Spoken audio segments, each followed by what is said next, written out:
How's it going, everybody? This is Dave Meltzer and Brian Alvarez. We're going to be here for the next 2 hours talking pro wrestling. We'll talk some mixed martial arts as well. We've got movies probably as well. And we'll be joined in the second hour. We're going to be covering the TNA pay-per-view, which is going on as we speak. In the pre-show match, it was A1 and Eric Young over the Naturals. And we've got the Team 3D street fight with the James Gang in the ring right now, and we'll update it as this stuff goes on. A bunch of matches on the Slammiversary show. Brian, how you doing? I'm doing pretty good. So, you had quite the week. Not only all these ridiculous shows, but moving as well. Yeah. This is a long week, but I think things are sort of back to normal today, so well, life can continue. Yeah, quite the week. Yeah. And it's still going next week with so much stuff going on. The first episode of ECW television was in the books, and what an episode it was. By the way, on the show, Homicide and Conan are laying the boots to the James Gang right now. I think that they crossed the demilitarized zone into the Spanish announcing zone, and they're both getting a pounding.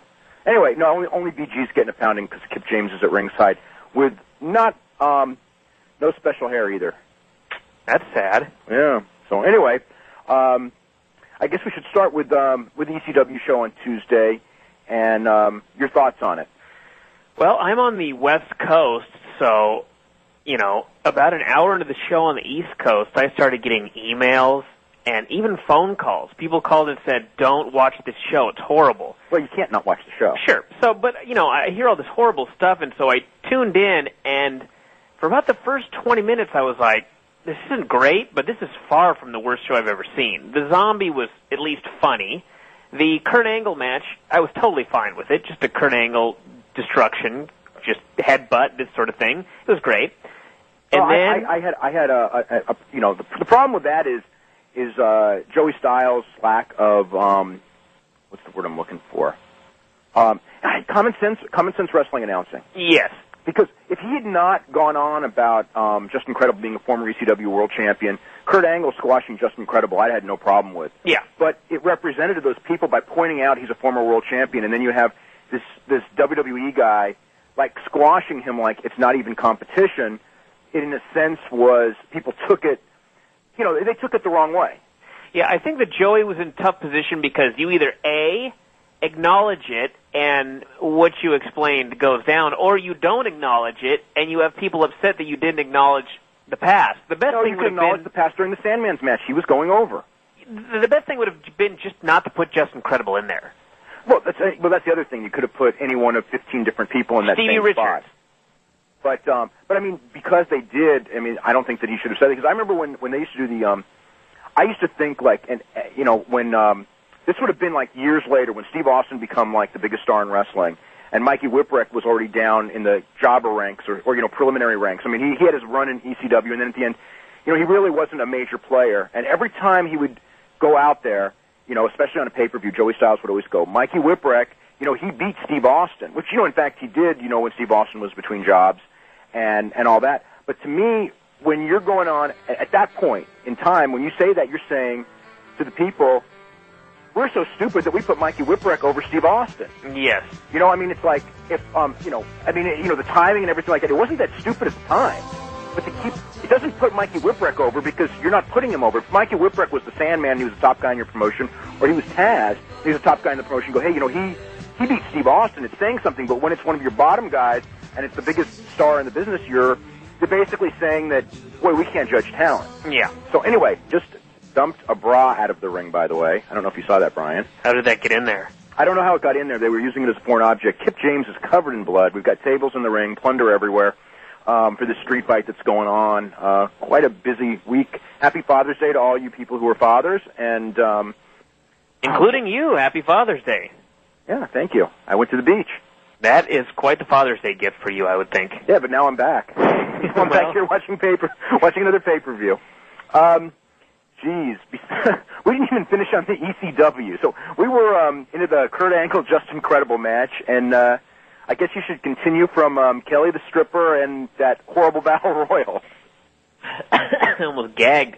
Kelly the Stripper, waste for a show that's an hour long. That was a total waste. She was the most boring hot woman I've ever seen. Real quick, Team 3D won. They did a 3D through a table. Okay, go back. Yeah, most boring hot woman I've ever seen, and it was a waste of 5 minutes that could have been better spent on something better on this show. Was that spot where she couldn't get her bra undone, was that like her ineptness, or was that actually like planned? I suspect that was her ineptness. I don't know any better. So did I. But it was... And then we had the Battle Royal, which How did she ever get out of her clothes?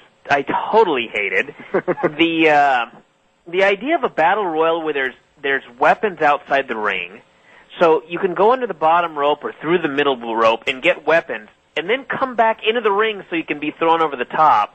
To me, it's just like, why don't you stay out there? Why would you go back into the ring? And on top of that, the match just sucked. Guys hitting each other with stuff and just a parody of hardcore wrestling. Well, here's the other one, too. They just had a Battle Royal 6 days earlier. Yeah. I mean, I could be corrected on this, but I never recall ECW having Battle Royals. No. I mean, because it was not Paul Heyman's cup of tea, which is one of the reasons why I really could tell him completely out of power when I saw that Battle Royal 6 days after another Battle Royal. Yeah, the whole show, I think the whole thing is everybody just has to realize this is a new company that just happens to have the 3 letters ECW, and the links to the past are Sandman, Paul Heyman as a character, and a couple of other guys, and that's really it. It's just a brand new WWE brand, and you either like it or you don't, and it will either succeed or fail based on whether people like it or not. Yeah.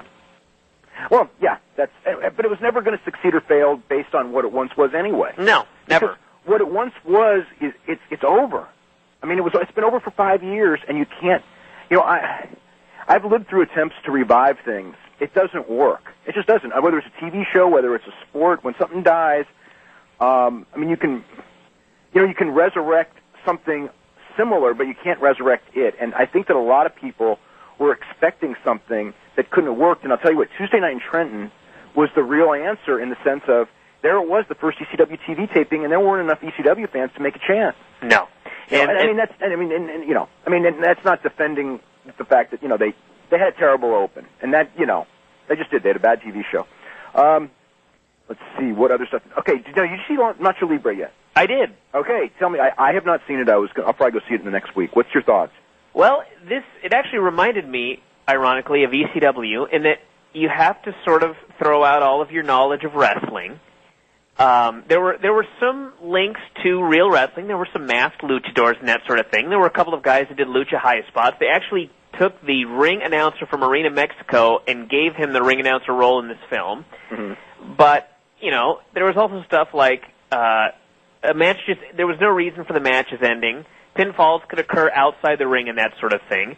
And, it was, if you throw that part out and you just want to see a movie that has some comedy, it was fine. I didn't hate it or anything like that. It was funny at times. There was a lot of juvenile comedy, but you're going to get that in that sort of movie. And, I don't know, it just really depends on if you like that kind of comedy. Okay. I'll go see it, and we'll go... I don't think you will hate it. I'm not this was not Ready to Rumble in any way. Oh, good. I didn't want to see Ready to Rumble again. Ultimate Fighter, 2-hour special on Thursday. And we've got, this coming Saturday night, we've got Ultimate Fighter on Spike with Michael Bisping against Josh Haynes, wow, and Kendall Grove against Ed Herman. Now that the season is pretty much over, except for the finals, what's your thoughts? Well, it's been a decent season. The fighters, obviously, we talked about this before, they're not at the level of the fighters in the first couple of seasons. But there have been some good shows based on personalities, and I think we're going to get at least one star out of it, that being Bisping. I don't necessarily know about everybody else, but, it was good. I've seen far worse shows than this season of Ultimate Fighter. Yeah, I know. I saw Hogan Knows Best, and I saw that Brady show this morning. You saw it? You saw it this morning? Yeah, I saw it. It was a repeat. It was a repeat of which show was it? It was it was one from last season of Hogan Knows Best. Okay, yeah. It was the Hall of Fame show, which was completely ludicrous. oh my God, it's Vince McMahon. I mean, we've been writing about Hogan in the Hall of Fame for 6 months, and then he gets this phone call and he's shocked and, telling his wife, oh my God, what a great honor. Like to Hulk Hogan, it's any kind of an honor. You know what I mean? Yeah. But I mean but no. But I saw China was on the Brady show. Really? Yes. In fact, I wouldn't say to watch the show for it because it's a waste of your time. But if you did watch the show to see her, you will hate her. I have no plans of watching this show whatsoever. Yeah. Well, with all the wrestling there is, Yeah. When I saw Hogan Knows Best was a repeat, I was actually happy and I loved that show. But yeah. They did a thing. It was the guy who used to play Peter Brady, Christopher Knight's getting married to Adrienne Curry from America's Next Top Model, and they were on the Surreal Life together. And so they're on the verge of getting married, and she goes out to lunch with her good friend China Doll, and they're sitting there at the table, and all Joni Lauer is doing is telling her all of these reasons on why this guy is a loser, why you should never marry him, like just poisoning her mind. I wanted to kill this woman.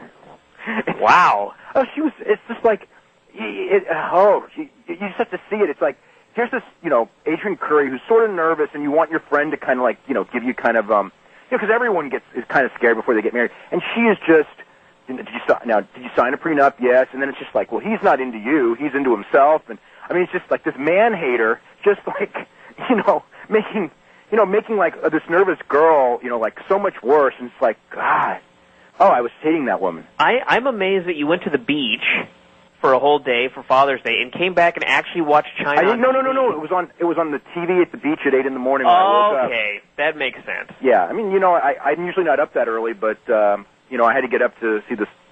I just got up early. Yeah. So it was, there's not a lot of choices at I think it was 8 in the morning. Did you ever see Napoleon Dynamite? You probably didn't. No, I didn't. Okay. Jared Hess was involved in both movies, and Napoleon Dynamite's gotten a lot of, it's a very polarizing movie. You either love it or you hate it. So I think it's probably going to be the same way with Nacho Libre. I should throw that in there as well. There are people that saw this movie that did not like it. But it got more bad reviews than good. Sure, but everybody that I went with enjoyed it. And I think a lot of it depends on what you think of Jack Black. If you think the man is not funny, you're probably not going to like this movie. And if you can be entertained by him, then you probably will.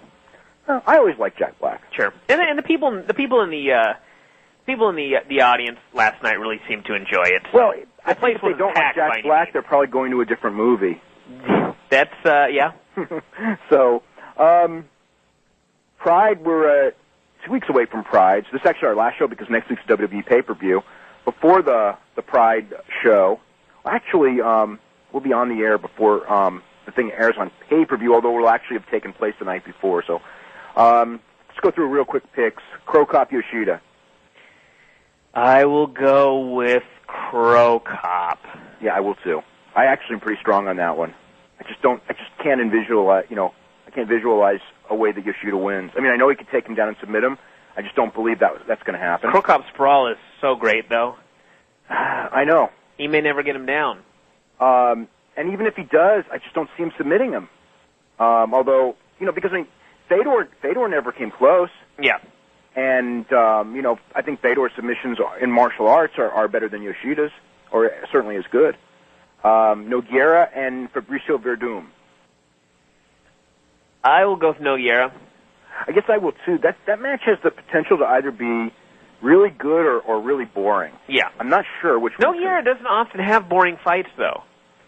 Yeah, but this is like someone who might be able to. By the way, Rhino against Bobby Roode and Scott D'Amore is about to start. But I could see that, I just see Verdum the way that I could see them neutralizing each other. Whereas Crow Cop and Yoshida, no matter what happens, partially just because it's Crow Cop and Yoshida, I don't see that it's being a bad match. Yeah.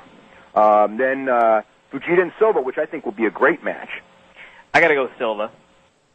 Yeah, maybe by decision. But Fujita, I don't think he's going to knock him out. He's probably not going to knock him out, and Fujita, he can go on the ground, and Silva, he's been neutralized on the ground before, so it'll be interesting. Yeah. I can't see Silva losing to Fujita though, and that's not really taking anything away from Fujita. It's more the guy Silva's faced, even guys so much bigger than him, Mark Hunt, that sort of thing. It's just. I can't picture him losing. Josh Barnett and Mark Hunt. Josh Barnett. Yeah, me too. If Josh Barnett is smart, he should win. A lot, because I think he can get him to the ground, and I think once he gets him to the ground, I think he just knows too much. Standing up though, he better get it to the ground. Oh yeah. He took some punishment against Alexander Emelianenko, and Hunt might hurt him worse. Yeah. They just did a spot. Okay, in the ring, Rhino, Rhino's this big guy, and boy, he can really move. And so he was working in the ring, and he did some high spot, and he was moving. So then the next about a minute or so later, they did this thing where Scott D'Amore somehow tagged in and ran away. And so Rhino's thing is he has to chase Scott D'Amore around the ring and not catch him. And you have no idea how slow Rhino had to run to not catch Scott D'Amore, who doesn't run very fast. Well, it's sort of like something that should be taught in wrestling school, the slow, fast run. Yeah, well, he just did a slow run. Now, Scott D'Amore just did the Buddy Rose push-ups. Oh, boy. Yeah, I was watching a tape. I was dubbing a tape for somebody. This is of a match about 24 years ago of Buddy Rose against the Dynamite Kid from Portland, Oregon, okay? And Buddy Rose was thin. What do you mean by thin? An actual slim, trim 218? Yeah, I would say he was about 215. Wow. I mean, it was like it stunned me, and I mean, it did. When I watched it, it did remind me that there was that period where he went on the diet in Portland and he got really thin. And I mean, Dynamite Kid looked like they look like they're the same size. Yeah. I mean, it was it's quite the match too. Meaning the same weight. Yeah, Buddy was a few inches taller, but they. I mean, what do you mean by size? Certainly not the same physique. No, not the same physique, but the same, basic size. I see. Yeah. Yeah. So anyway, if you're looking for the latest pro wrestling info, you can always go to www.wrestlingobserver.com. We got interviews, news, results of the major shows, and info on how to get the Wrestling Observer newsletter that I put out every week and Figure 4 that Brian puts out every week. And actually this week there's 2 issues of the Observer because there's just so frickin' much news. Plus, huge story on John Tenta, who we have not mentioned, but he passed away last week at the age of 42, which was really, there's a lot of tragedies, but that was a real tragedy. That's a tragedy up there with Owen Hart, with one of those guys that I talked to somebody that knew him from way back when, and he said he's one of those people that when people die, a lot of people say, well, he was a real nice guy. John Tenta was one of those guys who really was a real nice guy, and he died young of no fault of his own. And I mean, the saddest part of it is like sometimes when people die, you just go, well, at least he went, quickly and painlessly. Yeah. And he didn't even do that. Yeah. I mean, it really made me sad, and sad for his kids especially. Yeah. I mean, he's just too young. That's all I could say. So anyway, but we have the big story on that. WWE financials, the big story there. A lot of stuff going on. After the WWE financial report, and then I'm reading the analysts at Wall Street, and with their kind of synopsis of it, and boy, was I scared reading that stuff. In what way? Well, it's like they have numbers, but they don't look at what the numbers mean. Yeah. I mean, I just give you an example is on the pay-per-views. Okay, WWE grossed in this last quarter very slightly more money than they did in the same quarter last year. The only difference is the same quarter last year because of how the pay-per-views were. As Brian, as you know, the Backlash was considered in the second quarter, or it was May 1st instead of April 30th, so it fit into the different thing. So basically, you're including Backlash, and by including Backlash, you actually had slightly more revenue because of the extra show. And everyone's going to see pay-per-views up, and it's like, no, it's it's double down. Not only is it down, but international is so far up that U.S. is U.S. and Canada pay-per-view is it's scary down, quite frankly. See, I think that's one of the real giant stories of the last year or so that hasn't really been talked about a whole lot, and that is the domestic numbers are down while Raw ratings are still very, very good. And SmackDown ratings, aside from the preemption and everything, they're not horrible. Yeah, they are actually. Without the preemption, even with the preemptions, even the weeks with no preemptions, you're only getting 2-4. Okay, so it's still bad, but it's not disastrous. But the point is, when Thunder was doing those numbers, it wasn't considered good. No. And Nitro was doing those numbers. No, I mean, those numbers, I think the SmackDown numbers are bad, and there's, it's not quite their fault. And it's on at a terrible time, but I like that show. Well, let's throw that out and look at the Raw numbers. The Raw numbers are good. They're very good. But Absolutely. The point is, that with all those millions and millions of people watching the show, over the last year, they're doing a far worse job convincing those people to actually buy the pay-per-views. And it's not like a whole bunch of new pay-per-views are being added. It's still generally the same number of pay-per-views. Yeah. And that's a problem with the writing. Yeah. I think it's a problem with the writing and how everything is structured. Yeah. I mean, they have not produced. I mean, WrestleMania was a big show, and Hogan and Michaels, when they did that SummerSlam match, I mean, that was, Shawn Michaels did a great job on the promos. I can't say Hogan did, but Shawn Michaels did. But they have not promoted what I would call a match nearly as good as UFC does on almost every pay-per-view. Yeah, I mean, it's kind of hard as somebody that writes about wrestling and is so involved in wrestling, such as myself, but there's still days where a pay-per-view is coming up and I'll be excited, and it's never WWE. It's always like a big UFC match or something like that. And, there used to be days where it would be like this with WWE, where it'd be like, oh, Sunday is this and this a match. This is going to be fun. But I never get that anymore. And I don't think it's just because I'm jaded. I think it's bad. It's just bad promotion of matches. There's really nothing that grabs you. I mean, the closest thing to it, I guess, is really Samoa Joe and Steiner.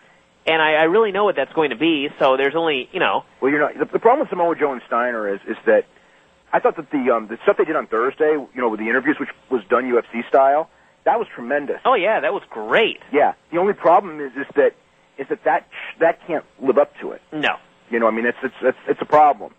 Trying to think if there's anything else. But anyway, yeah, we got the financial story, we got all the ECW stuff, tons of behind-the-scenes stuff in WWE. And, so two big issues coming up this week, and I was sure tired by the end of that. Between all of those shows watching and then doing all that writing. I hated Tuesday because Tuesday was the ECW debut on Sci-Fi, and I couldn't even start writing a headline story until that stupid show was over.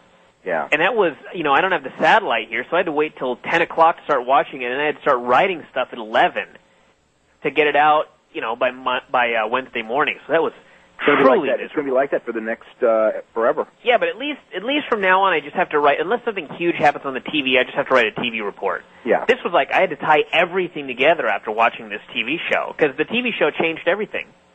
Yeah, it was a giant story, no question. Rhino just gored Scott D'Amore, so this should be 1, 2, and 3. So that's the end of that. I say he kicked out. No, he did not kick out. Anyway. We're going to start with Ryan in New York. Ryan, you're first up. Hey, Dave. How's it going? It's going good. Just about the ECW show. Yes. It seems like Vince McMahon has done something that I can't really believe, that he's turned ECW into sort of like a cartoon character or whatever. I can believe it. Well, it's just unbelievable that this is the same promotion that had, Barely Legal and Barbed Wire and all that sort of stuff. Not the same promotion. Okay. Yeah, I heard you guys before saying that this is WWE, not ECW. It's like that would be like if me and Brian started a promotion tomorrow and called it World Class Championship Wrestling, and people were going like, but there's no Von Erichs. Or Ohio Valley Wrestling. Yeah. Just pick 3 initials, and that's what this is. You can call it Ohio Valley for all you want. Yeah. You think, I think Paul Heyman's really smart and all that sort of stuff, but do you think he's finally maybe sold out and he will just be a funny character on WWE TV and just be Vince McMahon sort of like... Well, if you want to talk about sold out would have been in 2001. He sold out when you take the job, you work for Vince McMahon. It's like whoever you're working for, that's who you work for. I mean, I think that there's probably a part of him and that probably wishes he had never sold the trademarks and all that, especially with the amount of money that the DVDs ended up bringing in. But At the same time, when this all went down in 2001, he had no choice. He was bankrupt. So It's not like I know there's no way he could have liked what this turned into himself. But it was like in 2001 when this all went down, he had no choice. He was millions of dollars in debt. So that's what happened. I know he's on better terms with Vince McMahon than Eric Bischoff is, but it's just he's turned what there's so many people that follow it religiously, I hate to say, but they did, and now it's just another joke. So I'm going to keep on watching the show anyways because it's much better than SmackDown. But what? Boy, I could not disagree with anything more than what you just said in this whole world. I mean, because I watched SmackDown on Friday, and I enjoyed that show a lot. It seemed, I don't know, it seemed like they were just going back to the 1980s with, what was the Rey Mysterio, who he faced the Hurricane, and the Hurricane had he was doing his promo on top of the thing before the match started. That's like rewinding back. Yeah, but I just thought that, that match was good. I thought that the tag match with, Vic Finlay and William Regal are an awesome tag team. They had a good match, and, Booker T and Lashley. I mean, you watch Lashley improve every week. Yeah. The Finlay stuff is good almost every week. I mean, as far as the work in the ring, and it's, there's the star power is totally lacking on SmackDown. That's why the rating is down. But I think that the wrestling is pretty darn good on that show. And on an ECW show, there wasn't even an attempt to do any wrestling. Hopefully, I'll bet you this week, just because of the reaction, they'll probably try to show a good match. But they don't really have they don't have a lot of Rey Mysterios. They got Kurt and I don't know who else is going to be able to do a good match on that roster. Yeah, with the whole, are they going to bring any more I don't know if Justin Credible did the job in like 30 seconds, I guess they should just bring everybody from the old ECW and just make them job to Kurt Angle. Wouldn't that make, Kurt Angle feel much bigger or better? Or not Kurt Angle. It'd make Vince McMahon feel much better, though, yes. Right. And also, before I go, the whole Kevin Nash thing, is that... That's coming up later. Is that a joke on everybody that watched the show, or is that an inside joke, or I don't know what's going on? It's their idea for an angle. We'll see if it works. I mean, it doesn't end tonight. This angle's going to go several more months. I don't know. I saw that thing that he did about Arn Anderson on Monday Night Show, and I thought that was pretty good. I just think that he's lost his touch, That was many years ago. 10 years ago, wasn't it? Yeah, it was. All right, thanks, guys. Have a good day. Okay. Dave, I got to ask you, because I missed the first 5 minutes of SmackDown, how did they explain JBL coming back, or did they even bother? As far as an explanation as to that, yeah. No, they didn't even explain that. He's just there doing commentary? He just was there doing the commentary. And I liked him with this qualification. I think that he really has to guard against being redundant because by the end of the show, it was like he was saying the same thing over and over and over again, just in different ways with different people.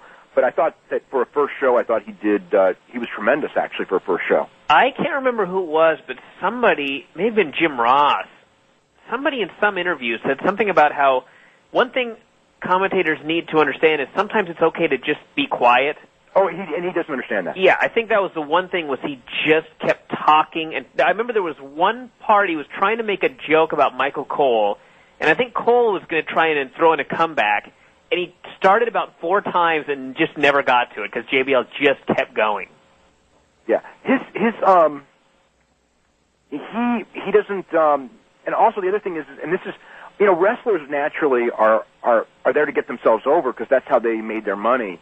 And the problem with the commentator is that like most of the job of the commentator is to get the guys in the ring over. And Jesse Ventura was the one. In fact, Jesse he reminded me of Jesse Ventura in the sense of, I thought that it was all about, the show ended up being all about getting JBL over, and that Jesse was always about getting Jesse over, although Jesse was a very popular character as an announcer and I guess very effective. So I'm not like saying that the guy wasn't effective because I liked him, but it just seemed that he thought that, watching it, I felt that JBL thought he was the show. Mm-hmm. But again, I thought it for a first show, pretty good. If he gets some good coaching, he could be really good in it. And I just think that the gay stuff, he needs to, it's just so much of it over and over and over again. And it's just like, it stopped being funny after a while. Yeah. But, anyway. He did seem to suggest he was returning soon. Well, and then who would be the color commentator? The Miz? I don't know. The Miz, there's going to be, homicides if that happens. I've got to say one thing about The Miz. The first 2 weeks The Miz was on, he was on TV for maybe a minute total, just promoting the show and everything, and I said, you know what? For 1 minute, it's fine. But did you see him with Ashley? This week, I totally changed my tune. That was the longest 60 seconds of my whole life. That was so bad. Oh. The only thing worse was Ashley and Michelle McCool.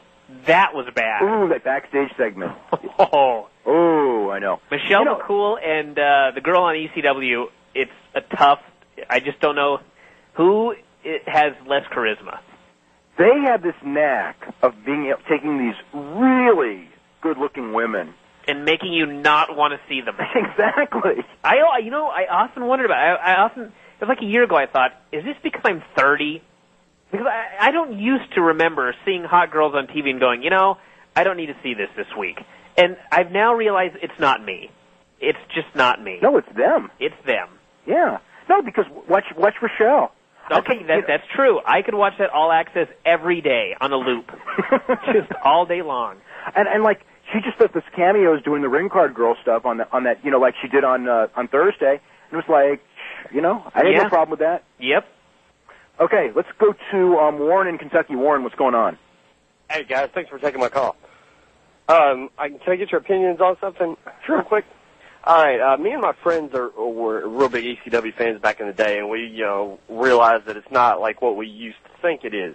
But still, part of us has that nostalgia factor, we want to go see it.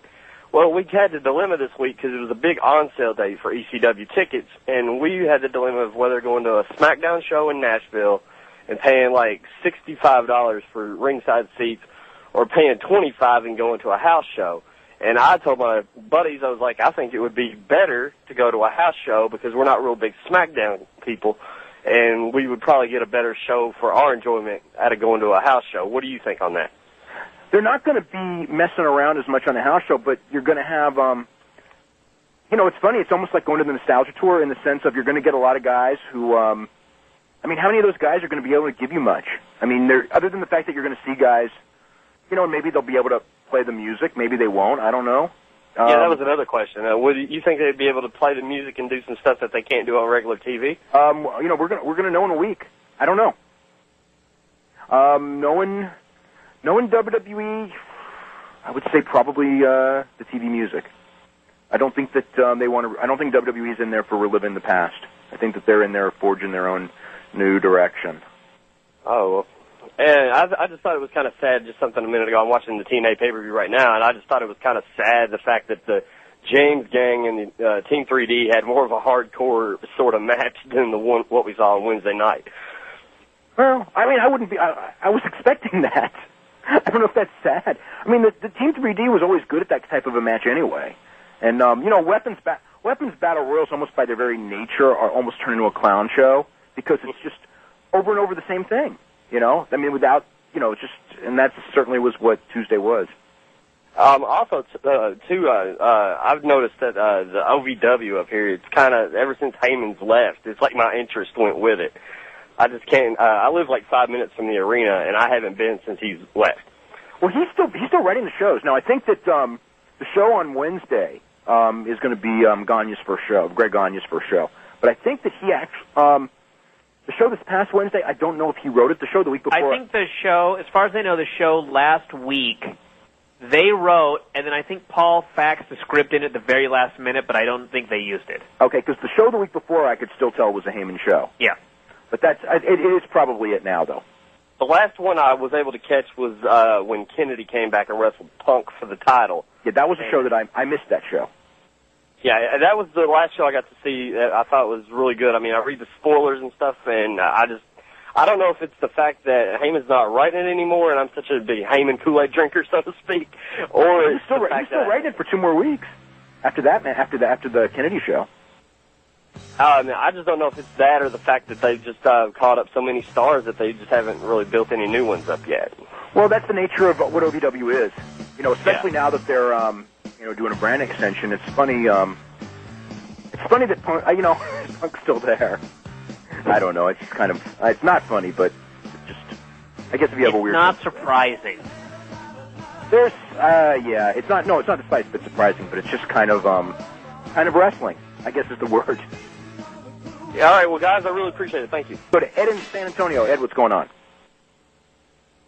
What I want to talk about is the Ultimate Fighter finales. I'm kind of kicking myself because a while back I booked a trip to Vegas, and I'm going to be there Monday through Friday. I'm going to miss the show, but I was thinking about I couldn't really tell who I think would win. Like on the light heavyweights, I think Bisping has the more tools, but I think Josh just has so much heart. He's going to beat Bisping. I don't even think he's going to last around with Bisping. It's just a huge skill difference. Josh doesn't really. He's just, he does have tremendous heart and emotion, and he's a really likable guy. But he's just athletically, not at that level. The other one, it'll be interesting because you're going to see, Ed Herman away from Ken Shamrock, and he may be a different fighter. Yeah, for the better. Kendall has been training with Tito still. In fact, he's training with him, right today still. So, he's really tall, and he could give Ed Herman fits because I'm not that impressed with Ed Herman's stand-up. Kendall seems like he's very adaptable. Like he can change and a little more adapt. Like Ed's going to do this. He's going to go in with the same game plan. And to me, if things that don't go his way, and he might kind of be caught off guard. But Kendall seems like he's the type of guy who, the fight could come to him anyway, and he'll find a way to adapt and find a way to win. Yeah. I think he's got some advantages. I think, that's obviously a closer fight. Ed Herman should win, but, based on record, but I don't know. I mean, you look at the way they match up, and, I could really see, I could see Kendall giving him some fits as long as he can keep it, especially if he can keep it standing. If he gets it to the ground, Ed will beat him on the ground if it's a ground match. And, do you know if they're having anything during this week? Are they going to have any promotional events, maybe to meet the fighters or anything? There's weigh-ins are going to be on Friday. I don't know where. It's not that the weigh-ins the day before pay-per-view are a real big deal. The weigh-ins the day before one of these TV shoots are not that big of a deal, but they are open to the public. Most likely, it's at the Hard Rock on Friday, but I don't know that for sure. Okay, now would this be in the evening or would it be during the day? Most likely in the afternoon. In the afternoon. Oh, cool. Maybe I'll be able to make that. Yeah. And also, I did want to talk a little bit about Nacho Libre. Mm-hmm. And I know it's a true story, but I'm not very familiar with the actual person. I was wondering if you could talk a little bit about his highlights and his... Fry Tormenta? I'm sorry? Fry Tormenta? Yeah. Fry Tormenta. It's, whenever they did... I always thought this was kind of funny. Whenever in the 80s and even in the 70s, I think, certainly through the 80s, whenever there was some TV show and whenever they did a big thing on Lucha Libre, the cultural significance, they always had two guys. They had Super Barrio and they had Fry Tormenta. And the funniest part is that, as someone who was following Lucha Libre pretty close during that whole period. By the way, Jay Lethal just pinned Alex Shelley with a Dragon Suplex. So Jay Lee, I guess it's elimination. I guess it just keeps going because they're still wrestling. So I guess it's until everyone's gone. Okay, well, anyway. What I was going to say is that when I would watch Lucha Libre, those guys were not any big deal whatsoever. So Fry Tormenta was not like this superstar in professional wrestling or anything like that, but he had the gimmick. He did have an orphanage, and, he did wrestle at night, and it was, so he, and he did wrestle, but it wasn't, What was the time period, and who would be some of the biggest names that he wrestled against? He was like a prelim guy. I don't know. He might have been in the ring with a lot of the guys, but it was not like, it was that period with, Santo and Cien Caras and El Satanico and Lismark and, that late, that 80s, late 70s, but mostly 80s period. But it wasn't like he was a big star. He may not have wrestled any of those guys. Did you see the movie, Ed? No, I haven't. I haven't been able to see it. Yeah. Okay. Petey Williams did the Canadian Destroyer on Jay Lethal, so he's out. Low Key just did a double foot stomp off the top ropes on Petey Williams, and that's a count of 3, so he's out. So we got Senshi, or Low Key, and Sanjay Dutt as the last two. Senshi ended up winning that match. I guess the deal is that it was the rankings. It determines the rankings of the X division based on the order of elimination. So, the number one contender is Senshi. Number 2 is... I remember this from about 4 years ago. Yeah, they did one like that. And nothing ever became of it. In Nashville. But I presume that Low Key and Samoa Joe are going to be wrestling for the title real soon, maybe even tomorrow, which, believe me, that could be worse. Yeah. Could be worse than seeing a match. Because I know that's the first... On the first hour of TV this Thursday show, Joe's defending, and I'm presuming it's against Low Key. So, hopefully... How did they would give that away for free? Maybe they're not. Maybe they'll go with Sanjay. Yeah. as the number 2 contender, and they'll go with the number 1 contender on a pay-per-view. That's possible, too. Kevin Nash is about to go in the ring with Chris Sabin. So, did you hear about the power bomb into the crowd last night, the super bomb?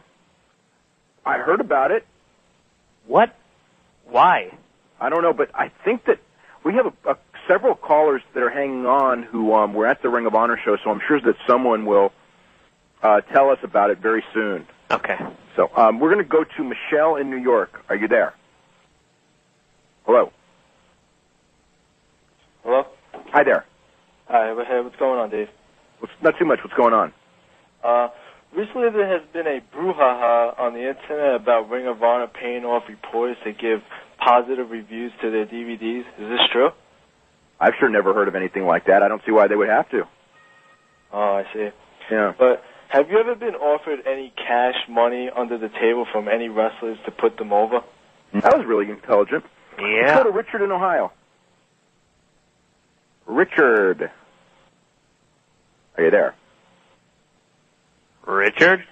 Yeah, I got about 3 questions for you guys this week. Okay. Hey, the DX deal, is that still going to be Shawn Michaels and Triple H, or are there going to be other guys involved with it, too? As far as I know, just those 2. Just those 2, huh? Mm-hmm. And another thing, was Jack Black supposed to be on SmackDown with the old Nacho Libre thing? I never heard of him making an appearance on SmackDown. I know they threw it on the website and they sponsored the show, so I thought that was a good possibility they would do it, but I guess they felt that his promotional efforts would be better served doing whatever he's doing. That last week before a movie opened, they run those guys ragged, so I guess they didn't. The way they were kind of promoting it, it makes you think that he might show up on SmackDown. Yeah, they sponsored the show, so I actually thought that he was going to, but no one ever told me that he was, though.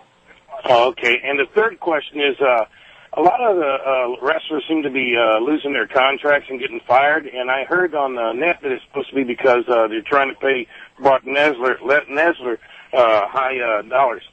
Well, obviously that's not true in any way whatsoever.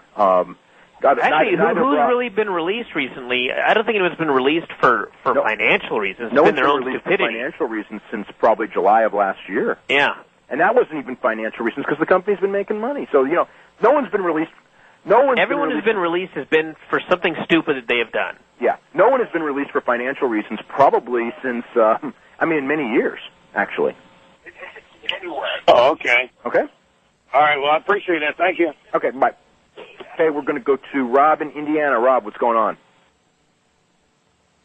Questions, some of which about Ring of Honor and TNA. Mm-hmm.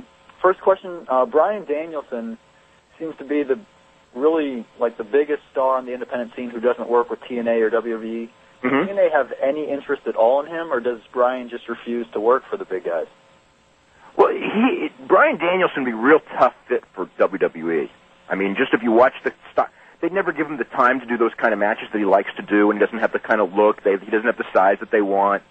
He's a super talented guy. But whenever I watch him, and I love his matches. I mean, yeah.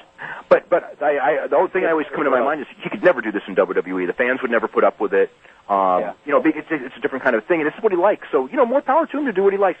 And you also have to look at it from the perspective of if Vince McMahon has never watched a long Bryan Danielson Ring of Honor match. I'm almost positive he would have him do 2 minutes on Velocity. It would be over, and he would go, "What's so special about this guy?" And that would be the end. Yeah, Velocity. Well, formerly on Velocity, Heat. But TNA has had interest in Bryan Danielson for a long, long time. Not super interest. I mean, it's not like they've made him a huge offer. But I mean, he could go there if he wanted to, and he chooses not to. So it's in a sense, it's his doing. He could go to WWE, I'm sure, if he really wanted to. He just wouldn't be used well. Mm-hmm. So I don't know what the purpose would be. And then what about, especially on the pay-per-view tonight, going out first, Alex Shelley? He's in this big program with Kevin Nash. Why does he continue to lose almost every match he's in? Well, five people had to lose that match, so you know what I mean? It was just, it was just, the odds of him winning were 6-1, so, and obviously Senji's the one that they're pushing this week, so, I don't consider that necessarily, and I think that their mentality is he can lose because now he's, in the corner of, he's in the corner of Kevin Nash against what's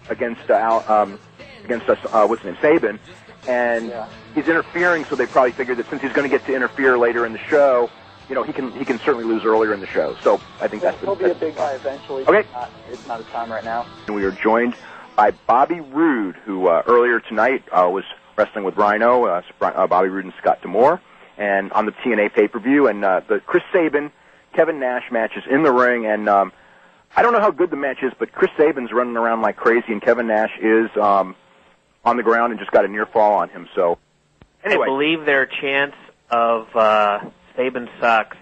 Are there? Yeah. Oh, that's sad because he's running around like crazy here. Yeah. But anyway, we are joined by Bobby Roode. Bobby, how you doing today? I'm doing good. How about yourself? I can barely hear you. I'm doing just fine. Is that better? Okay, yeah, I hear you a lot better. Okay. Bobby, we've never spoken to you here on the show before, and I want to go back and kind of find out a little bit about your background as far as starting in pro wrestling. How did you basically break in, and who were you a fan of growing up?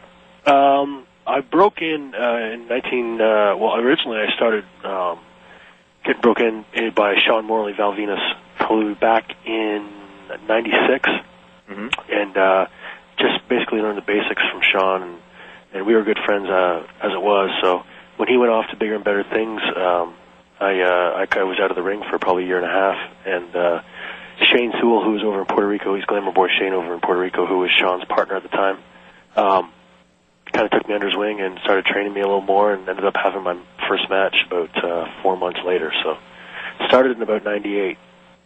Guys I watched growing up, I was a big fan of. Once I broke into the business, I was, as I was learning, I was a big fan of Kurt Hennig, Ric Flair, Bret Hart, guys like that. Now, I'm under the impression, and you could probably tell the whole story, that there was a period where WWE was interested in you for developmental, and being Canadian, it may have gotten in the way. Is something? I was never. I mean, I was told that by a lot of different people. People who, I don't know if that was the truth or not. I know I went in and I did a developmental camp back in 2002 in Cincinnati, and basically thought that it was that I was hired, and it turned out that I wasn't. And I continued to go in and to do a number of dark matches for the following 2 years, and they always told me that that they really didn't have anything for me creatively, and that's when TNA called me in May of 2004. And at the time, I was talking with Tom Pritchard, who was in the office of the WWE at the time, and Tom and I are pretty good friends. So I told Tom that TNA called me, and he basically didn't really want me to go do it because he felt that I was on the borderline of getting hired there again. And but I went and did it, and I don't regret it at all. It's probably the best move I made in my career, and I'm here right now, and I'm enjoying myself. I got to ask you this one question. Do you know the history of the robe? The history of the robe? No, why don't you fill me in on that? The robe that you wear? Yes. Oh. Are you okay? Tell me what you mean. Was that originally Terry Taylor's robe? Yes, it is. Okay. Yes. That's he has passed it on to me, and the robe idea was thrown around for a while actually, and basically being a part of Team Canada, the whole scheme of the team thing, the robe really didn't fit for a long time. But now that we're kind of still a team, but allowing to do our own thing, they brought up the robe idea to me again, and I always pushed for it. So Terry allowed me to use his robe, and I'm going to have more robes made. I'm getting another one made as we speak. So the robe is here to stay. Do you enjoy? I mean, you had a good run as a tag team for it's been, I guess it's almost been like a couple of years now. Yeah. With mainly with Eric Young, but also with Petey Williams and what's your thoughts as far as the difference between doing the tag team and now it appears you're going to be doing a lot more singles? I love tag team wrestling, and I believe that TNA has the best tag team wrestling in our business right now. So it was great. I had an opportunity to be two-time NWA tag team champions with Eric Young, and had an opportunity to wrestle with great tag teams, AMW and 3D, James Gang. The list goes on, and the Naturals. we had some really good matches, and I really enjoy tag team wrestling. But just like everybody else that gets in this business, when they first start out, they want to be that single star. They want to be a superstar, and I'm grateful that I'm getting an opportunity now to kind of go out on my own and show what I can do. Now, when you and the Team Canada gimmick, when you wrestle on independent shows in Canada, do they react to you more positively, or are you just pretty much play like a heel character in Canada because that's your TV role? The reaction I get in Canada is very, very good, but my wrestling style really doesn't change very much. It doesn't. It really. I mean, it really doesn't change a whole lot. But just because I am Team Canada, part of Team Canada, and I represent my country every time I'm on TV, I get a pretty good reaction. As does Eric Young, as does A1 and Petey, and Scott D'Amore, believe it or not, too. Yeah. Yeah. Now, on the single side, I mean, who are the different people that you're kind of like most looking forward to doing matches with right now? Singles? Well, I mean, I'd love to work. Being a singles guy, I would, eventually would love to work with the NWA heavyweight champion. Obviously, I mean that's Christian right now. I'd love to work with Christian. I had a little taste of him when he first came to TNA. I thought we had a really good match. I'd love to do an angle with him. Abyss would be fun. I mean, any of the heavyweight guys, me and Truth have worked each other a lot, and we have really good chemistry, I think, together. Any of those guys, Sting would be an honor.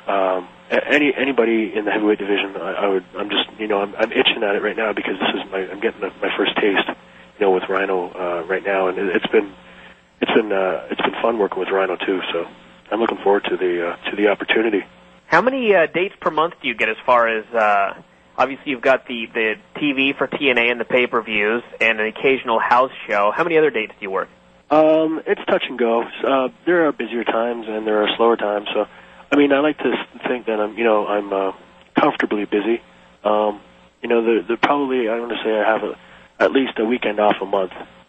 So, and now in the summer there's for instance, this week I get home Tuesday morning and I fly out Thursday morning and I do a triple shot Thursday, Friday, Saturday this week. So, this month is a little busier for me. Have you ever worked, as far as like, the different, a lot of the Canadian guys have worked those, I don't know, death tours or whatever like that? Yes. Yeah. Tell me a little bit about like those type of experiences. Canadian death tours? Yeah, if there's a Canadian death tour, or if you ever worked Atlantic Coast, or like. I'm going to toot my own horn here for a minute. I was like, I'm a living legend in the Atlantic Coast. I spent 3 years in that's where I was crafted my, I was 3 years out there. I worked every single night for 6 months straight for 3 years in a row. And that's where I really learned how to wrestle and learned how to, learn my craft was out there. I spent 4 months out there. I worked 4 months straight, 6 or 7 days a week. In 2000, in the year after that, in 2001, I was out there for 7 months.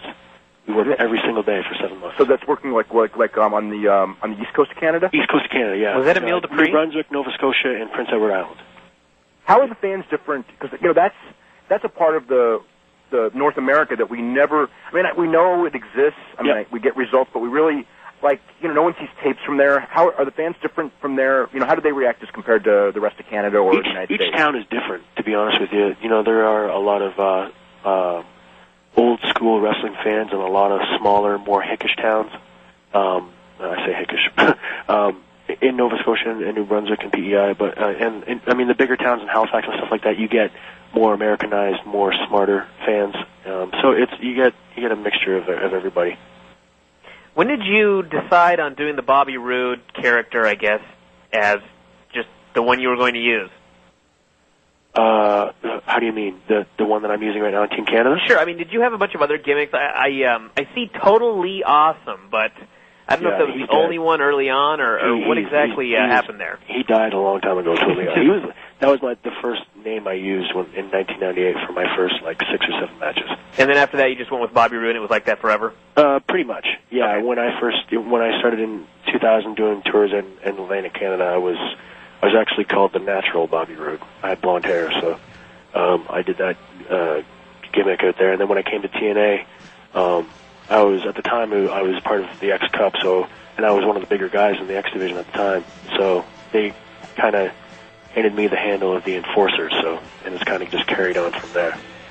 Kevin Nash beat Chris Sabin in that match, and AMW is wrestling against Daniels, Christopher Daniels and AJ Styles, which, from what I can gather, looks like a really good match. Bobby Roode wrestled earlier in the show. It was Bobby Roode and Scott D'Amore losing to Rhino. And Bobby, we were talking a little bit earlier as far as your experiences working on the east coast of Canada before coming to TNA. When you came to TNA, of course, that was the Nashville days. Right. What was there anything when you came in where it was just like, wow, this is different, or had you worked in enough different places where it was just like, okay, this is just another place and you got to tweak this and that? Or, I mean, what was your first reaction of wrestling and getting a chance to do more than, say, like in the WWE, a couple of minutes? When I first got there, I was excited because it was a completely different, as it is right now, a completely different atmosphere than a WWE locker room. And working in Nashville, it was a whole different animal. It seemed, with the different kind of fans, and it was a smaller arena, and like you said, you get a little bit more time in the ring to do some things rather than the quick 4 or 5 minute matches that we would have, or I would get while doing WWE TV. So I was excited about it. Like I said earlier, it was coming to TNA was the best move I've made in my career thus far. When did you make the decision that you were going to become a wrestler? What's that? I'm sorry. When did you make the decision to become a wrestler? I was always a wrestling fan growing up as a kid. I always watched WWF TV and everything like that. So, but I was a hockey player first, and I grew up from the time I could walk. I was on skates, and I played competitive, hockey and rep hockey from the time I was 4 years old till I turned 20. I played Tier 2 Junior A in my hometown of Peterborough, and my goal was to become a professional hockey player.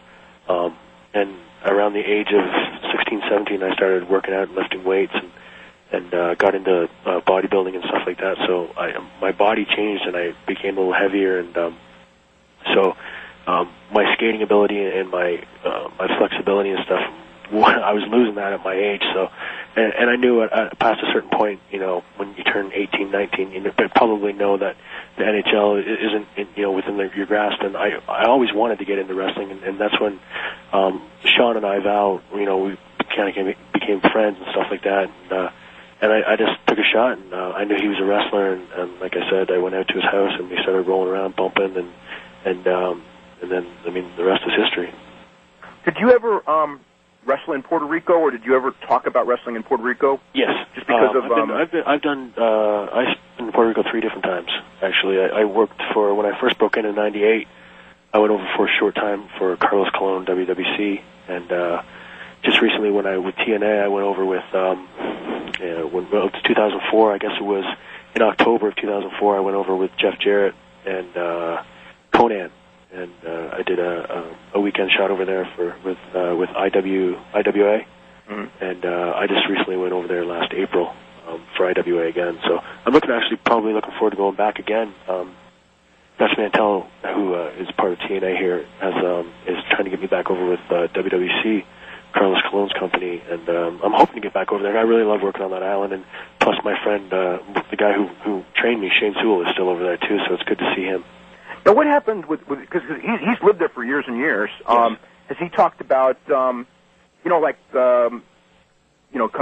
to North America or anything like that, or is he just? He had in the past, but now he's got a family there, and he's set over there, and I think he enjoys the island. I don't ever see him leaving that island, really.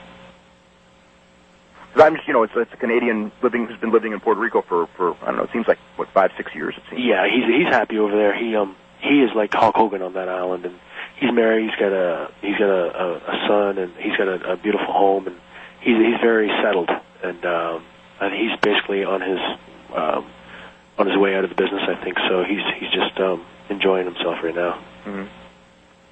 What's as far as your immediate goals and things like that? I mean, have you thought about as far as going to Japan or any other areas that within what your schedule would allow? And are you allowed to go to Japan right now with TNA, or do they have to book you there? I really don't know. I mean, a lot of my third-party bookings, they need to go through the office, basically TNA. But my main objective and my main goal is to be here for TNA and do my thing here. And if the opportunity came up for me to go to Japan, I would love to go there. I've never been, and I've always wanted to be there and work over there. So if TNA's schedule would allow it and they would allow me to go over there, I would be there in a heartbeat. What's the difference to you in Orlando versus Nashville? Right now, to be honest, the Orlando crowd tonight is a little different. But on TV nights, I feel like a lot of the fans are tourists that come through. There's not a lot of fans that watch us each and every week like we have in the arena tonight. But I find that, to be honest, that the Orlando fans are being a little bit spoiled and they're expecting a little bit too much. And I think everybody's getting that general feeling, and I think that it's time almost, I think, to start touring around and going to different areas for our shows. The difference, I mean, it's been a while since I've been in Nashville, to be honest with you, so I can't really relate to the differences. Yeah, because I think it's just a natural thing as far as running in the same place so many shows a month. That's right. Yeah. And especially when it's the same guys, they're naturally they know your stuff, and I mean I noticed it in the last couple of months watching the TV and everything. It's like I think they're good fans, but they've seen so much. Yeah, especially when we and it's not anybody's fault. It's just the way we have to do it. But I mean, the last time we were here, we did 3 TV tapings in a row. So that was a lot, not only for the talent but for the fans as well. So sometimes you just don't get the reactions that we're out there busting our ass and doing things for the show, and sometimes you just don't get the reaction that you wish you got. And how was the show in Michigan? A month or two? The TNA House show? Yeah, it was unbelievable. And everybody thought because it was being run a little bit, it was helped promoted by the Insane Clown Posse. So we actually thought that it would be a lot of their fans, the Juggalos, I guess they call it. We figured that a lot of the people there would be their fans, but it was exactly the opposite. It was all TNA fans. There was TNA chants, and I mean, there was literally, I'm saying, the 3,500 people screaming loud, boisterous from start to finish. It was a great crowd to work in front of. There's a woman in the ring. There's a woman in the ring who just chokeslammed Gail Kim. Oh, okay. Fantastic. What? Is that right? What? Really? Yeah. Is it a woman? I think it's a woman. No, who is that? I don't know. Oh. So someone just carried Gail Kim to the back. I don't recognize that woman. Oh, well, I guess we're going to know in a couple hours. It's not China, is it? Kind of looked like her. It kind of looked like her, yeah. I don't think it was her, though. I don't think it's her either, but it kind of looked like her. Yeah. Kind of looked like Johnny Devine. Oh, okay. I don't think it was. That's interesting. I think we got, hold on, 1, 2, and, nope, that was just an ear fall by Daniels on Chris Harris. As far as when you went, did that give you, as far as coming out of that the show in Michigan, did that give you kind of like a renewed enthusiasm or something as far as like, wow, we can go on the road and there's people here waiting, you know what I'm saying? Yeah, that was the general consensus on my part as well as the entire locker room, and I think the TNA office as well.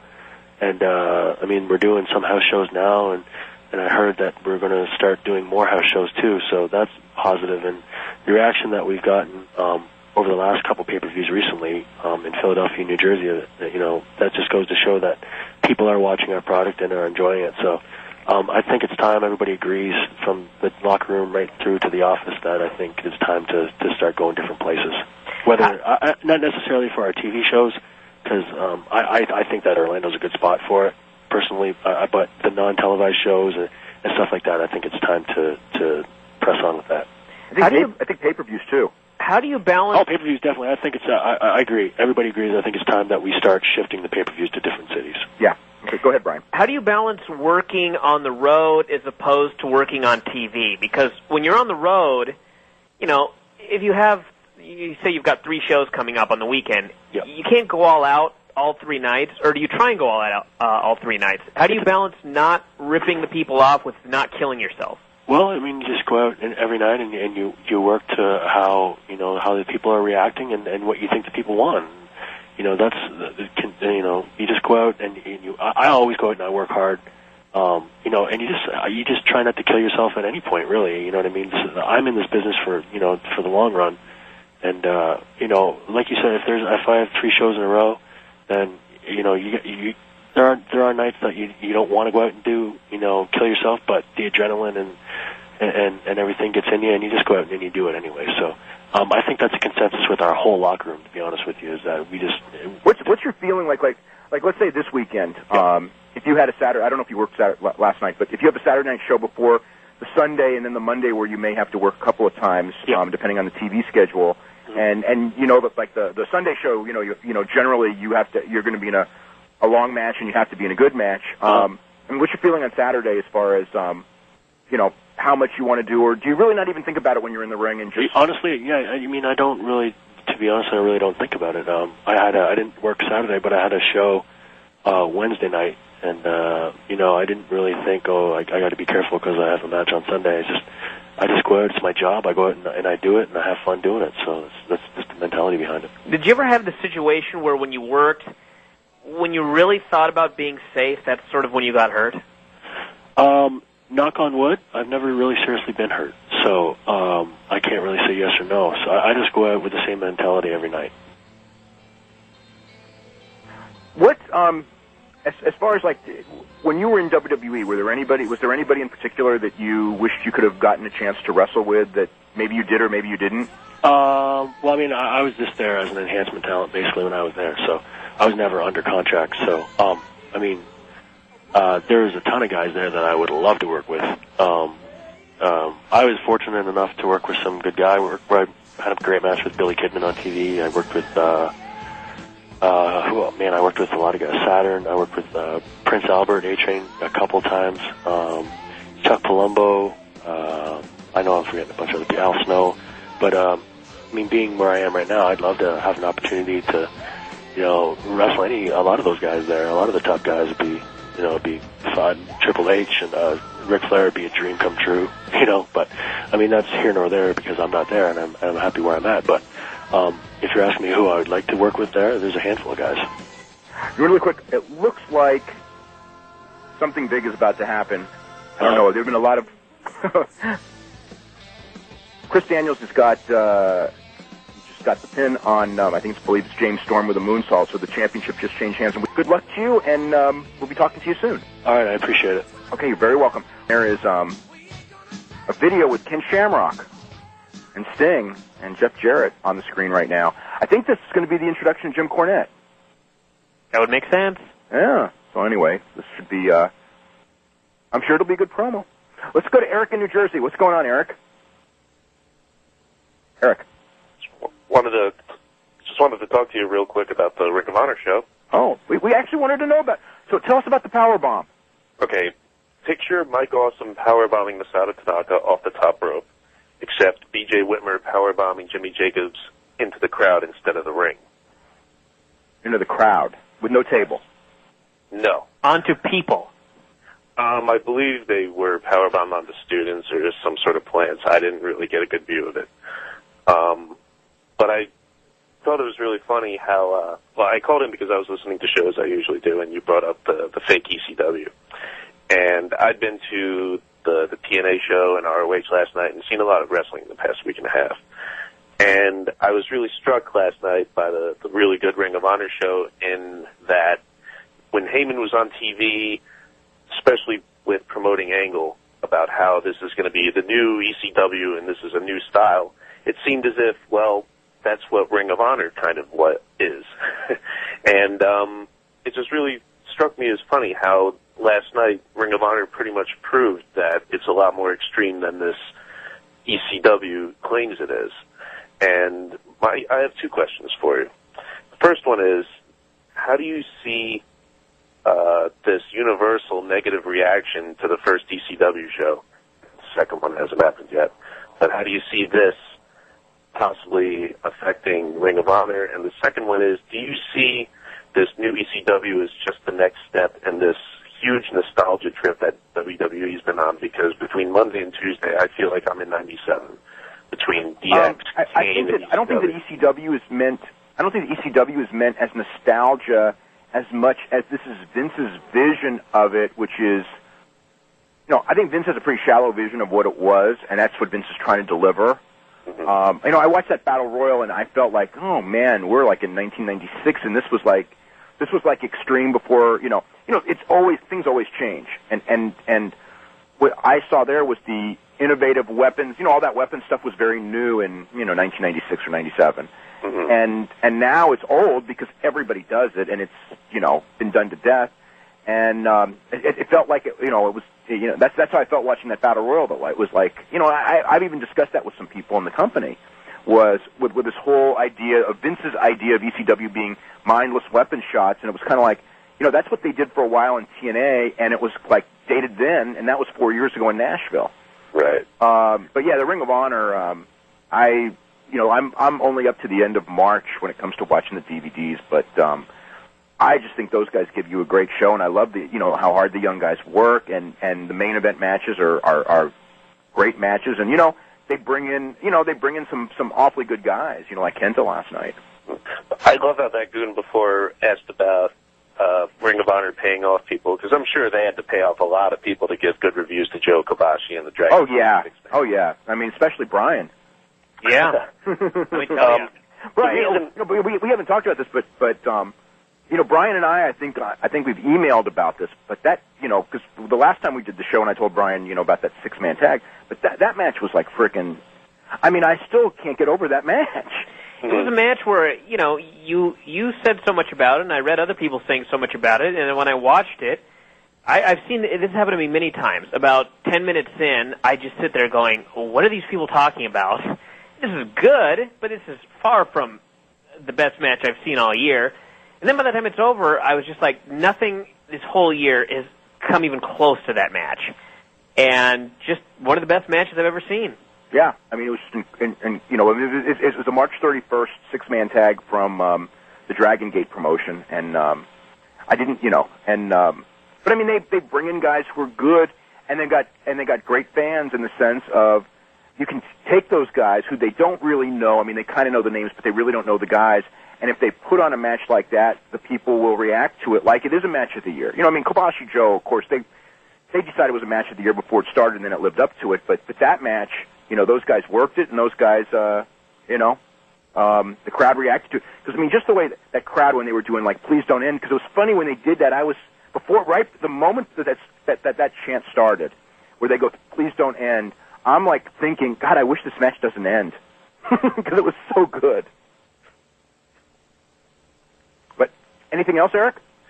Well, I don't want to take up too much of your time, but I understand that this, as I like to call it, the fake ECW is Vince McMahon's own vision of ECW, and the reason I equate it to this nostalgia trip, it just seems to be honest, because you mentioned before in the financial, when you were talking about their financial statements about international touring, and I remember back in, let's say, 98, when Austin and DX and Rock and the domestic product was really hot, they never acknowledged the past pretty much, very rare. They never toured internationally. I remember when they did India in 2002, the last time they did India was when Bret Hart was champion in 96, and the business was down. And they do it is going to be when Nick Hogan is champion. Yeah. Nobody wants if nobody that's active now ever wants to go there again. But I just equated ECW to that because I remember when the Flair DVD came out and the ECW DVD came out and all these DVDs that they're putting out that seem to rely on the past, such as Dusty Rhodes and the Manager's DVD, that's been, I guess, doing pretty well for them. Do you not see ECW as just like the ultimate step in that, in bringing back a whole promotion? I'm not really sure what the whole mentality was.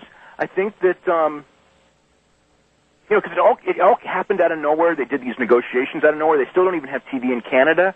I mean, which shows how quick, and the house show schedule's being rearranged, it seems like on a daily basis. So they went in there, without being ready, that's for sure. I think that it was, one person in that company says that they just thought that Vince thought that everyone had gotten complacent and happy, and he wanted to make them, go back to, having to be on edge because they can't get so much, the work done. Because, this increases the workload of many people because, there's going to be, 1/3 more arena shows, and there's going to be, more wrestlers hired, and all the problems that exist with, more people out there on the road. I hope that doesn't make Kurt Angle one step closer to a wheelchair. As Brian's pointed out, he's been wrestling a lot safer style so far, but again, like, once he starts having to wrestle regular matches against some of these people, I mean, if he's working with, Sabu or something like that, boy, that's going to be tough to have a safe match. I believe you said before that we're on borrowed time with Angle as it is anyway. Yeah, I mean, people don't want to accept that. And we have been since 1996, really. Mm-hmm. Yeah, but, when you watch that match, like the match he had with Mysterio a couple weeks ago on SmackDown, you really don't think, how is this guy on borrowed time? He's incredible, but, I thought the same thing when he wrestled Orton on Sunday. He just looked incredible. He looked really smooth and everything. That was a safe match, though. I mean, that was the safest match on that show, I think, other than the Taz match, which, Well, I don't want to take up too much of your time, but one last quick thing. Brian mentioned Bryan Danielson being jobbed on Velocity in 2 minutes if you were on it. Bryan Danielson did fight Cena a couple of years ago, I believe, in 2003, when Cena's white rapper gimmick hadn't yet taken off. And I thought it was funny looking back in that, knowing that both guys ended up a couple years later champions of their respective promotions. Okay. That's it. Thank you for taking my call. Okay, thanks very much, Eric. We're going to go to, is it Carlos in Chicago? How you doing, guys? We're doing really good. What's going on? I got 4 questions now that you guys were talking about that DVD collection. What is that? Which one? The one the last caller just mentioned. I just forget the name of it now that I got more questions. Is it the Greatest Managers DVD or ECW DVDs or the Ring of Honor DVD? Yeah, that's it. The Ring of Honor. Okay, March 31st from Chicago. The Ring of Honor DVD has, in my opinion, the match of the year, which is a 6-man tag team from Dragon Gate. And it's a great show anyway. Bryan Danielson and Roderick Strong main events. I tell you what, man. That show, they have a lot of guts, because I would not have the guts that Gabe Sapolsky and Bryan Danielson have. If I were to get in the ring at 11:50 p.m. and there's a show the next night and the night after in Chicago, and go in there and then go out there and do a 56-minute match, I mean, that takes guts. And it was a good match. In fact, it was a great match, but that would sound tiring no matter who you are, I would think. At that time, to do that at that late a time, and I mean, nobody left early. And by the end... That is saying something right there. What? That's saying something. Well, they worked a style that was great for Ring of Honor. I mean, I'm watching this, and I had this reaction of, this match would just so die in WWE, at least the early part of it. They could never sit through this early part. And yet at the same time, I'm going like, but it's really good. And then by the end, it was like, no one left. And it was... I mean, I gave those guys all the credit in the world to be able to pull that off. Okay, I know you're going to break, so how did ECW do? Do you think it's going to last? And too early to say as far as last. I mean, I think it should make money because it's got a good backbone behind it, but, I mean, if the first week is any indication, it's going to be terrible. And I think that long term, I just don't believe it will always be terrible, so I think that they'll learn something from it. But as far as being, what people want it to be, I don't think it will ever be even close. And what's with this Vince McMahon having too much of an ego as far as being manager? I mean, Vince McMahon's got a big ego, because he's been very successful at his core business. I mean, incredibly successful, and he's, he does. He's got a big ego, and he wants everything his way, and that's just how it's going to be with, when you work there. That's what it is. It's Vince's game. He's getting too much TV time, in my opinion. He thinks he's a great character, and he is a great character. So, the Samoa Joe Scott Steiner match is just about to get into the ring. And also tomorrow night on Raw, Ric Flair and Edge are going to do a singles match, plus the reuniting of DX, sort of. Well, they reunited last Monday, and this will be, I guess, their first promo together. Brian, have a really good week. You too. Okay, we'll talk to you soon. Comedy. Okay. I'll go see it, and we'll go. I don't think you will hate it. I'm not This was not Ready to Rumble in any way. Oh, good. I didn't want to see Ready to Rumble again. Ultimate Fighter, 2-hour special on Thursday. And we've got, this coming Saturday night, we've got Ultimate Fighter on Spike with Michael Bisping against Josh Haynes, wow, and Kendall Grove against Ed Herman. Now that the season is pretty much over, except for the finals, what's your thoughts? Well, it's been a decent season. The fighters, obviously, we talked about this before, they're not at the level of the fighters in the first couple of seasons. But there have been some good shows based on personalities, and I think we're going to get at least one star out of it, that being Bisping. I don't necessarily know about everybody else, but, it was good. I've seen far worse shows than this season of Ultimate Fighter. Yeah, I know. I saw Hogan Knows Best, and I saw that Brady show this morning. You saw it? You saw it this morning?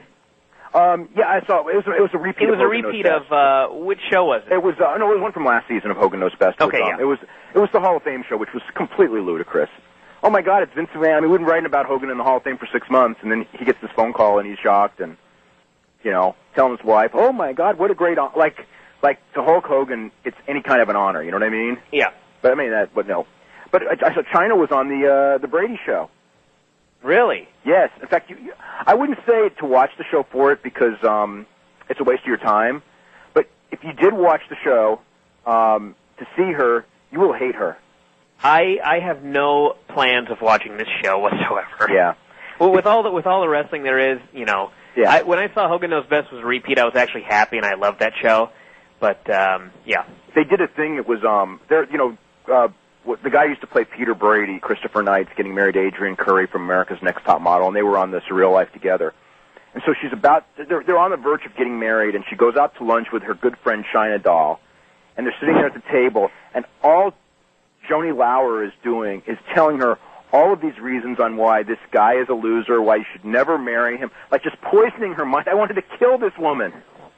Wow. Oh, it's just like, you just have to see it. It's like, here's this, Adrienne Curry who's sort of nervous, and you want your friend to kind of like, give you kind of, because everyone is kind of scared before they get married, and she is just, did you sign a prenup? Yes. And then it's just like, well, he's not into you, he's into himself, and I mean, it's just like this man hater, just like, making like this nervous girl, like so much worse, and it's like, God, I was hating that woman. I'm amazed that you went to the beach for a whole day for Father's Day and came back and actually watched China. No. It was on the TV at the beach at 8 in the morning when I woke up. Okay, that makes sense. Yeah, I mean, I'm usually not up that early, but I had to get up to see this. I just got up early. Yeah. So it was, there's not a lot of choices at I think it was 8 in the morning. Did you ever see Napoleon Dynamite? You probably didn't. No, I didn't. Okay. Jared Hess was involved in both movies, and Napoleon Dynamite's gotten a lot of, it's a very polarizing movie. You either love it or you hate it. So I think it's probably going to be the same way with Nacho Libre. I should throw that in there as well. There are people that saw this movie that did not like it, but it got more bad reviews than good. Sure, but everybody that I went with enjoyed it. And I think a lot of it depends on what you think of Jack Black. If you think the man is not funny, you're probably not going to like this movie. And if you can be entertained by him, then you probably will. I always like Jack Black. Sure. And the people in the audience last night really seemed to enjoy it. Well, I think if they don't like Jack Black, they're probably going to a different movie. That's yeah. So, Pride, we're 2 weeks away from Pride. So this is actually our last show because next week's WWE pay-per-view. Before the Pride show, actually, we'll be on the air before the thing airs on pay-per-view, although it will actually have taken place the night before. So let's go through real quick picks. Crow Cop Yoshida. I will go with Crow Cop. Yeah, I will too. I actually am pretty strong on that one. I just can't visualize, I can't visualize a way that Yoshida wins. I mean, I know he could take him down and submit him. I just don't believe that's going to happen. Crow Cop Sprawl is so great, though. I know. He may never get him down. And even if he does, I just don't see him submitting him. Although, because I mean, Fedor never came close. Yeah. And, I think Fedor's submissions in martial arts are better than Yoshida's, or certainly as good. Nogueira and Fabricio Verdum. I will go with Nogueira. I guess I will, too. That match has the potential to either be really good or really boring. Yeah. I'm not sure which one. Nogueira doesn't often have boring fights, though. Yeah, but this is like someone who might be able to. By the way, Rhino against Bobby Roode and Scott D'Amore is about to start. But I could see that, I just see Verdum the way that I can see them neutralizing.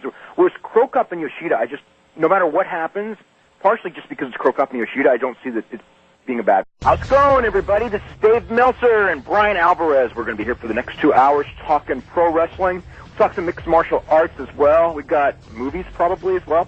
And we'll be joined in the second hour. We're going to be covering the TNA pay-per-view, which is going on as we speak. In the pre-show match, it was A1 and Eric Young over the Naturals. And we've got the Team 3D street fight with the James Gang in the ring right now, and we'll update it as this stuff goes on. A bunch of matches on the Slammiversary show. Brian, how you doing? I'm doing pretty good. So,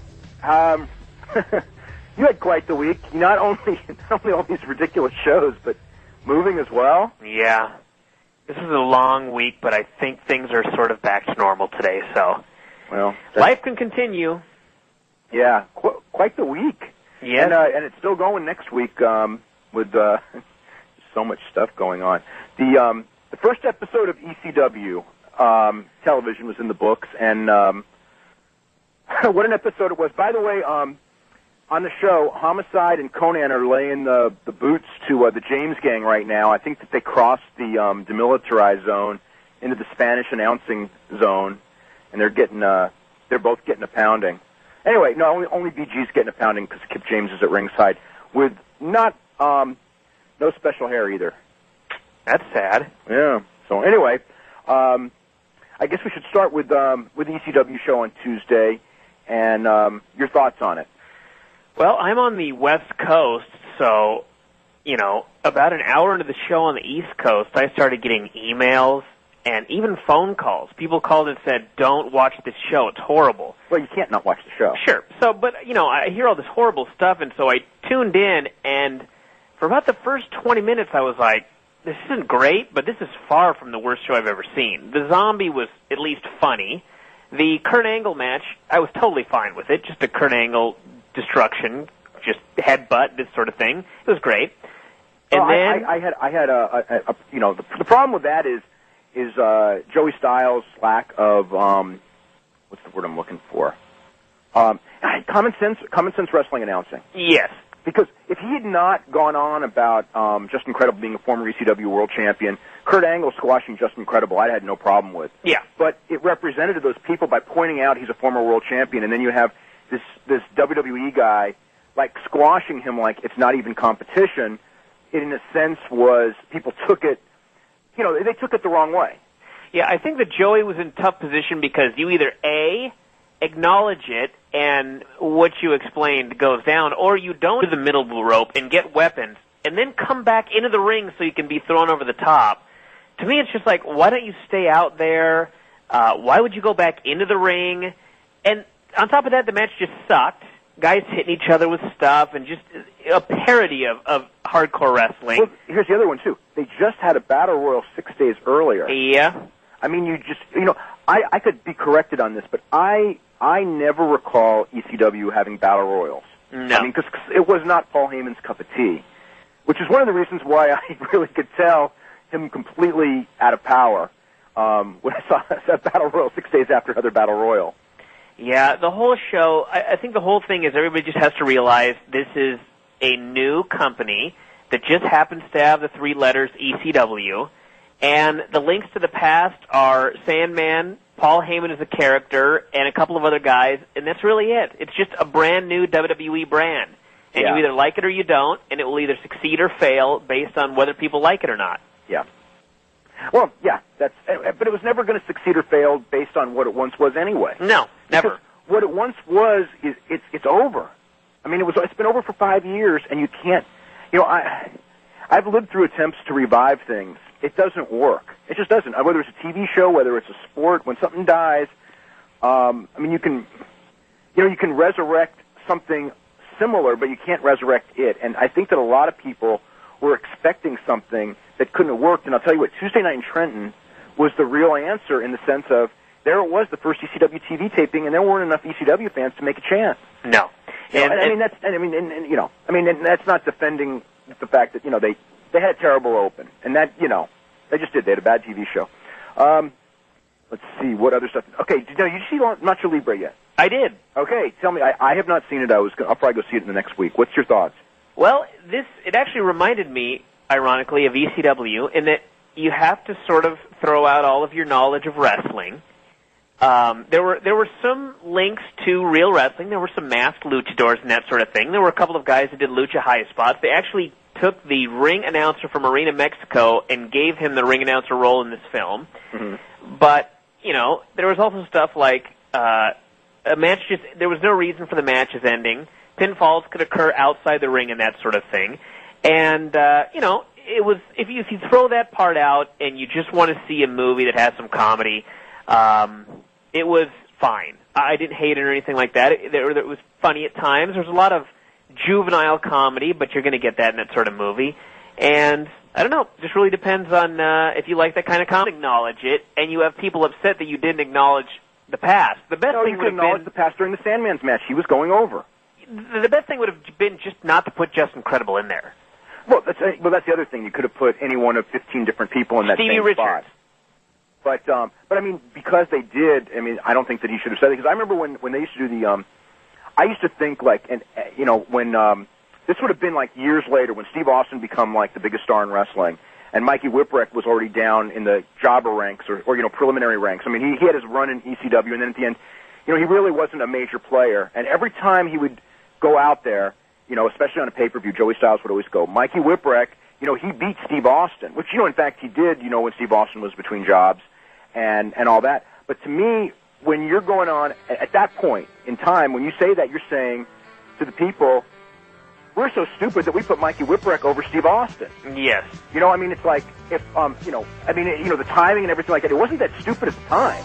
But it doesn't put Mikey Whipwreck over because you're not putting him over. If Mikey Whipwreck was the Sandman, he was the top guy in your promotion, or he was Taz, he was the top guy in the promotion, go, hey, he beat Steve Austin, it's saying something, but when it's one of your bottom guys, and it's the biggest star in the business, you're basically saying that, boy, we can't judge talent. Yeah. So anyway, just dumped a bra out of the ring, by the way. I don't know if you saw that, Brian. How did that get in there? I don't know how it got in there. They were using it as a foreign object. Kip James is covered in blood. We've got tables in the ring, plunder everywhere. For this street fight that's going on. Quite a busy week. Happy Father's Day to all you people who are fathers, and including you. Happy Father's Day. Yeah, thank you. I went to the beach. That is quite the Father's Day gift for you, I would think. Yeah, but now I'm back. I'm back here watching another pay-per-view. Geez, we didn't even finish on the ECW. So we were into the Kurt Angle Just Incredible match, and I guess you should continue from Kelly the Stripper and that horrible battle royal. I almost gagged. Kelly the Stripper, waste for a show that's an hour long. That was a total waste. She was the most boring hot woman I've ever seen. Real quick, Team 3D won. They did a 3D through a table. Okay, go back. Yeah, most boring hot woman I've ever seen, and it was a waste of 5 minutes that could have been better spent on something better on this show. Was that spot where she couldn't get her bra undone, was that like her ineptness, or was that actually like planned? I suspect that was her ineptness. I don't know any better. So did I. But it was, and then we had the Battle Royal, which how did she ever get out of her clothes? I totally hated. The idea of a Battle Royal where there's weapons outside the ring, so you can go under the bottom rope or through